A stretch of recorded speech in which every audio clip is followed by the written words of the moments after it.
Welcome back to Nutrapreneur. Today, we are honored to have Heather Granato, the Vice President of Partnerships and Sustainability at Informa and the President of Women in Nutraceuticals. With her profound understanding of the global food and nutraceutical supply chain, Heather brings unique insights into sustainability dynamics and the invaluable role of women in the industry. Welcome, Heather. It's so great to have you today. Thank you so much for having me. Very excited for our conversation. Yes, I'm looking forward to it. So, Heather, could you share with us some of your experiences that have shaped your insights into the dynamics of the shift toward a more sustainable production system in the industry? Of course, it's interesting to look back, and it's been 3 decades of time. And really, things started within the nutraceutical industry very much from sustainability. If you think about natural health and the use of botanical remedies or organic food, this was kind of the foundation of the food and nutraceutical broader industry. What we've seen over time is a greater interest among consumers in their own understanding of the ingredients of the products they're consuming. And that plays into nutraceuticals as that subset of food. You know, food supplements are designed to supplement the diet, not to replace what you're getting. When we went into COVID, then all of a sudden we had this huge aha moment in terms of our supply chain. There Mhm. was an emphasis on just in time ordering before, and we wanted to really maximize the profitability. You're really waiting on things. Ooh, that's not necessarily sustainable when the cargo ships get stuck at sea and in port for months on end. And I think we're now seeing that sustainability is understanding transparency, being able to see where ingredients come from, who's producing them, are we paying fair wages? Are we thinking about, the regenerative aspects of ingredient production? So there's a lot that happens. I can look back on touring different areas, whether going to India and talking to the farmers themselves about their connection to the land and how the ingredients that they're producing there are, in fact, grown there in historical ways to maximize the sustainable supply chain, the circularity, but also their own personal lifestyle.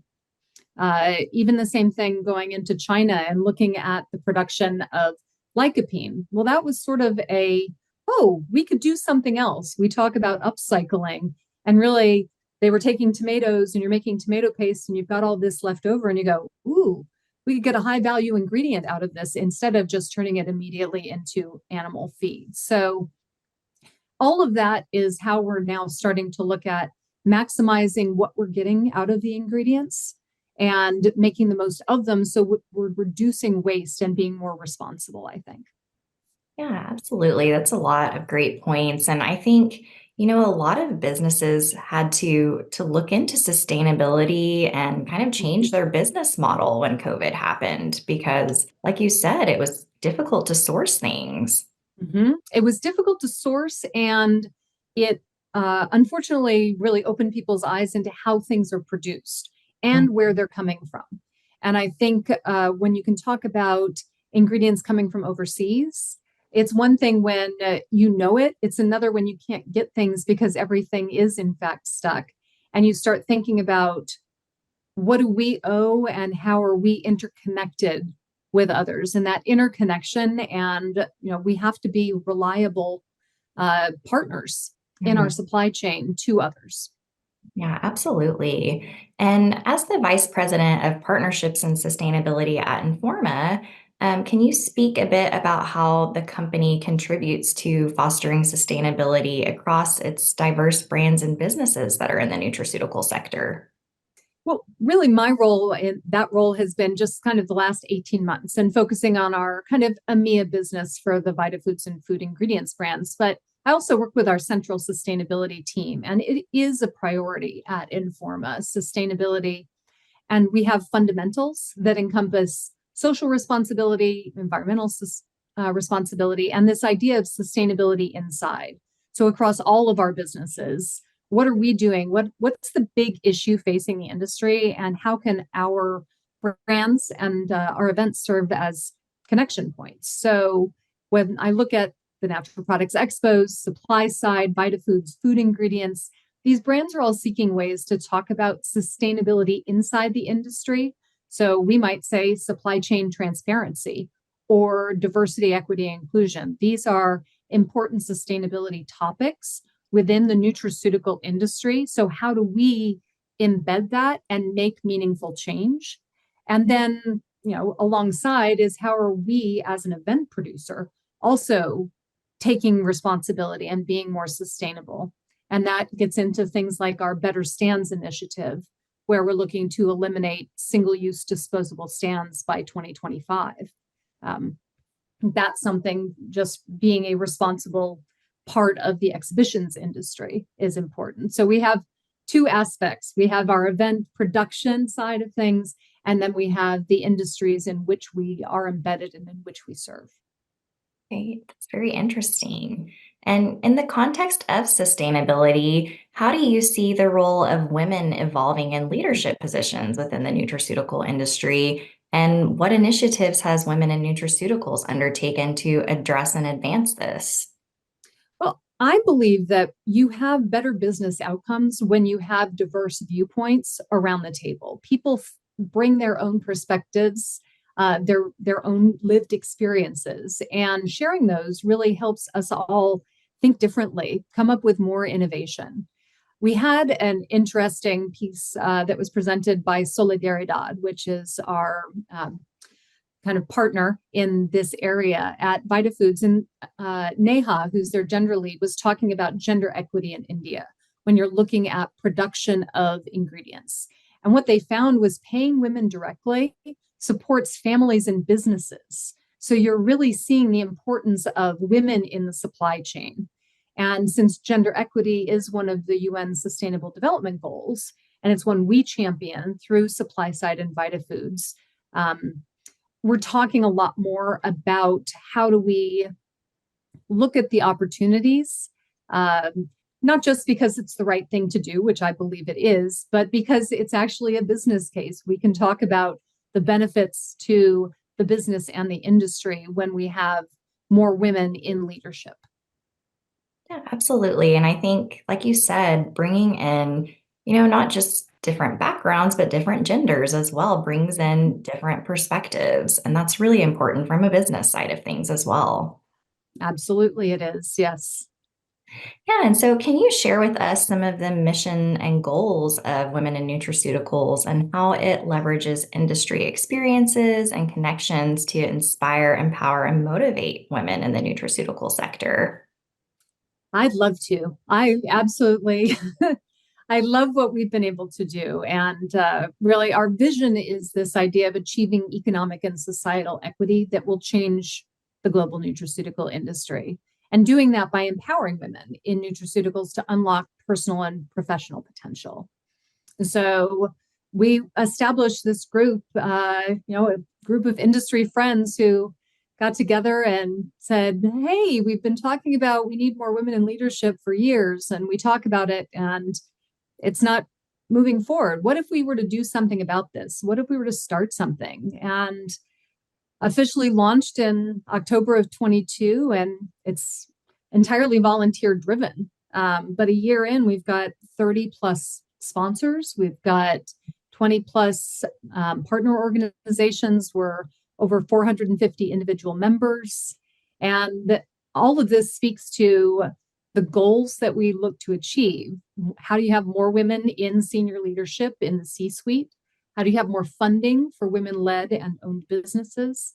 And how do you have more women in science and research? So that for us is, reaching out, asking people to join in, bring their unique talents, and, how do we set up our organizational structure? That's where we're at right now. And just have hired a part-time executive director. So we're delighted to be able to have some additional guidance there. But it's getting beyond the people who look and think like me. I'm that middle-aged white female, and I have my own perspective and my own unconscious biases. And I'd love to have more people men and women at the table, sharing their experiences, sharing their desire for how we build a better, more equitable industry. Yeah, and I think it's great to have, all sorts of people involved to really advocate for women in these leadership roles. I think that's very important. It really is. I can't underscore enough allyship Mhm. and this idea of not just mentoring, but sponsorship as we find people within our industry who we believe in and their talents and they need us. I've certainly benefited from having men and women who have seen something in me and helped me along the way. And I want to do that and ask others to do the same. Absolutely. And, as we talk more about this, how does WIN really envision supporting women in achieving both personal and professional success? And are there any strategies or mentorship programs that the organization offers? So we are just launching a pilot mentorship program. And the first pilot was really designed around this. So how do we get women from senior level into the C suite? That's soft skills development. We will be extending that mentorship program and look to mid level, but at the same time, also developing out a toolbox. Uh, how do we help younger women in the industry and think about their career progression? Less this idea of how do you shatter the glass ceiling than maybe thinking about it's not a ladder, it's a lattice. You may take roles this way or that way that ultimately are leading to your professional fulfillment. Whatever that looks like for you, it's going to look different for you than it is for me, than it is for X, Y, or Z person. So we need to help meet people where they are and offer the tools they need to develop. And part of that will also be working with our sponsors, understanding the types of programs and initiatives that they have in place or what they'd like to put in place to help from almost that grassroots. How do we share best practices that inspire new ideas? Um, Ultimately, we want to bring everyone along. We want to address that broken rung where, we don't have enough women being promoted at that first step into management. If we can fix that, that goes a long way on filling that pipeline. Absolutely. And I think providing those resources also will give women the confidence to go for those positions because I think a lot of times they don't feel they're qualified or they feel like that's always been a men's position and they don't even try to move up. You're right. It's we all have a bit of imposter syndrome, and I also think that when you look at applying for positions, women tend to say, "Up, and I've got 9 out of 10. I guess I'll apply." A lot of men would look and go, "I've got 5 out of 10. Sure, that sounds great." But research has also shown that men are promoted based on potential, and women are promoted based on performance. And this is an area that we also need to address. It's it's our own biases that we look at. We need to look and see the potential in everyone, and how do Mhm. we recognize that and cultivate it for the potential it has for our own businesses. Exactly. And, from your perspective, what positive impacts have you observed as a result of WIN's initiatives so far in empowering women within this industry? One thing that I've been delighted at is I'm seeing more female experts being included in conference programming, in media interviews. One of my colleagues, Rick Polito at Nutrition Business Journal, has reached out and he and I have spoken. He said it's something that now it's just in the back of your head. You go, oh, okay, could we find additional people who aren't our go-tos? And it's sometimes it's harder, but that's the work that we do. I think we're also seeing more conversation around the topic of gender equity. And the more that's being discussed or on the radar, the more, much like marketing, you have to have a message, 5 times before it sinks in. If we could have the message 5 times and it starts sinking in, then we're making progress. So I do think we're identifying where the white space is. How do we have the ability to share information that's inspirational? And then how can we develop more, the tools, the programming, the webinars that will ultimately move things forward toward those goals. Yeah, and it does sound like you're already making positive progress and you have a lot of people invested in this. So that's great. I think it was a right time, right place opportunity. And as I said, we've talked about it for a long time, and it's something that I'm pretty passionate about. And I hope that others will be as well, that we can continue to take this forward. This episode is brought to you by NutraPayments.com. If your business needs credit card processing that fully integrates with most major Nutra software platforms, offers the lowest industry prices, and has built-in features like recurring billing, $0 trials, and chargeback prevention, then visit us at NutraPayments.com for a free online quote. And shifting focus a bit to talk about industry trends. So, broader industry trends. How do you perceive the current landscape of the nutraceutical industry, and what key trends are shaping its trajectory? One thing I think we can obviously look at is changing demographics. I think we've got aging populations, but we also have a very motivated younger population. They're the ones asking additional questions. They're seeking out information. The way they engage with social and networks is going to transform how we do business. We need to think about it's non-white. How do we have economic accessibility? And I do think that that has been a challenge within the nutraceutical industry, is the pricing of products and making sure that we are providing quality products at an affordable price for natural healing. And that's something that consumers are showing a great interest in, is augmenting. So it's not an either or, it's how do I build out my health toolbox with pharmaceuticals when they're called for, with nutraceuticals, with a base of food, and making that available to all. So that is obviously a trend. I think there's more conversation around mental well-being, and you're seeing that play out in products for cognitive health, for mood, for sleep. These are, we've had products for a while, but I do think that these issues can be more common in women. And as we have more conversation about it and it takes some of the stigma away, then you have the opportunity to talk about natural solutions, natural ways to add and augment what you're already doing. The transparency factor there as well, transparency in all things. We really need to be transparent about where do our ingredients come from, what are they used for, how are they produced. The how are they produced is going to be a pretty interesting area when we start talking about biotechnology and precision fermentation, or even the use of AI. There's lots of potential, but I think if we learned anything from the flavor saver tomato, we need to be very open with consumers about what we're doing and why we're doing it, and that we're doing it in a responsible way. Yeah, you're absolutely right. I think consumers are becoming more educated and they want that transparency. They want to know what they're putting in their bodies. Mm-hmm. Yes, they do. I think we had Subway many years ago had to change their bread because there was an ingredient being used for preservation, I believe, that was also found in yoga mats. And there was a huge uproar.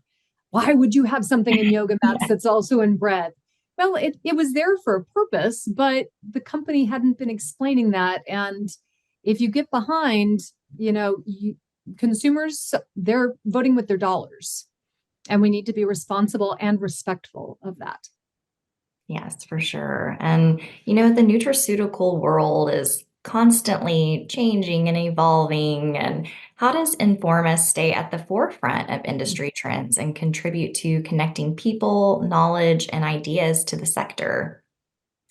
I think it's interesting to look, and I'm going to focus kind of from my experience working with the now products expos, supply side, Vita Foods, and even food ingredients. Are brands that have been around for a long time, and they've built trust over time with their audiences.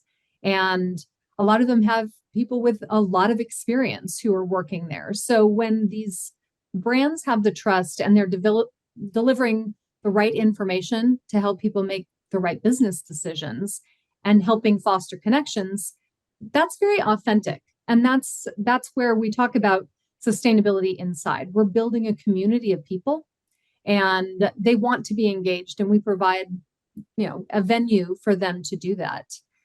Ultimately, I think it's important that we are a big tent in our thinking, that we are allowing and inviting and making it feel very open and inclusive for everyone to be there. Whether, we talk about competition, we talk about competitor organizations. Personally, I love the other members of the media within the nutraceutical industry. They are some of my very dear friends, and I respect the work that they do. Competition makes us all better. And I love to see them when they come to supply side and they're doing interviews and we're talking about the issues when we're connecting, after hours or over breakfast. Ultimately, it makes for a more vibrant industry. So that's what I would say. We're staying connected because we are connected to the people in the industry. It's not just putting on an event for it. It's really being part of the nutraceutical industry. Right. And you bring up a great point. I think everyone looks at their competitor in a negative way oftentimes, and to look at them as, kind of a positive role where they're challenging you to be better and you're seeing what they're doing and you're trying to do it better. And it just kind of keeps the industry moving along, I think. It does. I mean, we haven't changed that much since high school when, we all wanted the A, and whoever was getting that top gold star, I wanted to get as many gold stars as, Susie performer. So, yeah. Yes, always pushing each other to advance and be better. Yes. And so, looking ahead, what do you anticipate as significant opportunities and challenges for the nutraceutical industry? And how can professionals, and particularly women, position themselves to thrive in this dynamic landscape?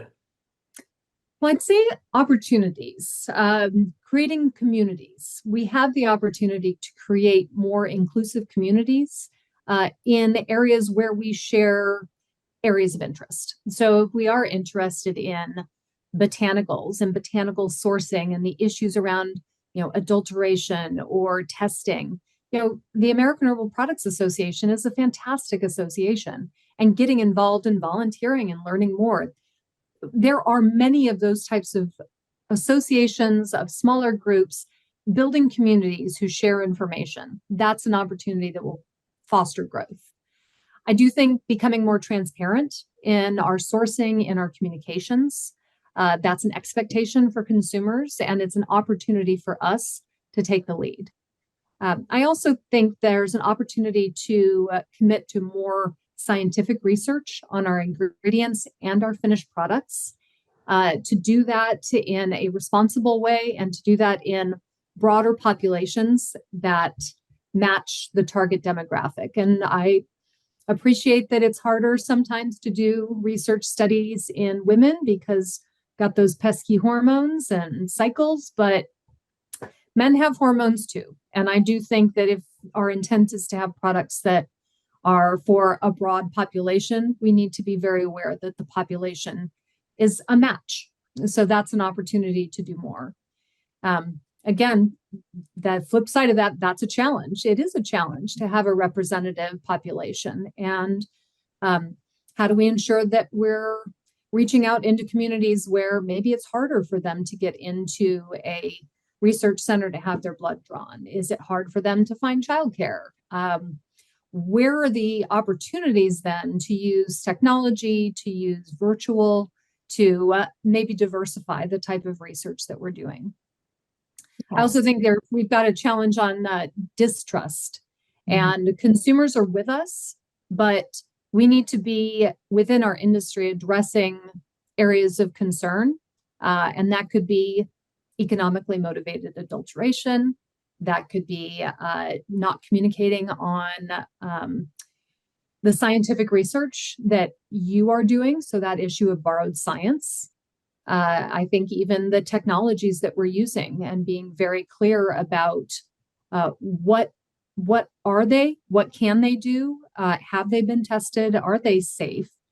So really being clear about that, because consumers trust us now, they won't trust us if we have a huge issue that comes up, something like the L-tryptophan production change that really caused significant health issues. So that's distrust. Yes. No, those are all great points. And even in my own research, I've seen various studies where it's just men in India or, just done domestically. And so you just wonder, like, is this really applicable to me? Or is this dose that's for a male applicable to a female? And all of those things. So I think broadening that research is really important, but a challenge. It's an opportunity and a challenge. And I think really they're two sides of the same coin. And it really depends on how we approach it. I think if we're asking questions, if we're building community, if we're thinking about how can we go further together, so as opposed to not going to show them all this information, being very upfront, here's where we're going. Like, how can we get there faster and serve our consumers better? Trusting and verifying, but ultimately just saying yes. Like, yes, we can do this. How are we going to do this together? Yes, absolutely. And so, as we conclude this enlightening conversation, we extend our gratitude to Heather for sharing her wealth of experiences and insights into sustainability, women's leadership, and industry trends within the nutraceutical sector. For more information on WIN's initiatives and Informa's contributions to the industry, we encourage you to explore the provided links. Stay tuned for more thought-provoking discussions on Nutrapreneur, and don't forget to engage with us on social media. Until next time, stay informed and inspired in the realm of nutraceutical innovations.